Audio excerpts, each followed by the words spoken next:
తులసి tea తాగడం ఆరోగ్యానికి మంచిదన్న విషయం మనందరికీ తెలిసిందే. కానీ డైలీ ఉదయాన్నే తులసి టీ తాగితే ఏమవుతుందో తెలిస్తే మీరు ఇప్పటి నుంచే తాగడం స్టార్ట్ చేస్తారు. ముఖ్యంగా ఉదయాన్నే తులసి టీ తాగడం వల్ల దీనిలో ఉండే యాంటీ ఆక్సిడెంట్లు ఇమ్యూనిటీని పెంచి ఇన్ఫెక్షన్ల రిస్క్ తగ్గించడంలో సహాయపడతాయి. ఇంకా ఈ టీ తాగడం వల్ల అజీర్తి, మలబద్ధకం లాంటి సమస్యలు దరిచేరవు. ఇక ఈ టీలో ఉండే పోషకాలు బాడీలోని టాక్సిన్స్ ను బయటకు పంపి ఓవరాల్ హెల్త్ ను మెరుగుపరుస్తాయి.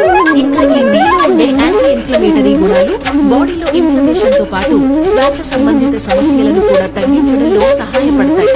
ఇంకా చెప్పాలంటే ఈ టీ స్ట్రెస్, డిప్రెషన్ లాంటి మానసిక సమస్యలను తగ్గించి మనసుకు ప్రశాంతత కలిగించడంలో సహాయపడుతుంది. ఇక తులసిలో ఉండే యాంటీ ఆక్సిడెంట్లు స్కిన్ పై ముడతలు తగ్గించి స్కిన్ గ్లోను పెంచుతాయి. ఇంకా డైలీ ఈ తులసి టీ తాగడం వల్ల హార్మోన్లు బ్యాలెన్స్ అయ్యి హార్మోన్స్ ప్రాబ్లమ్స్ దరి చేరకుండా ఉంటాయి.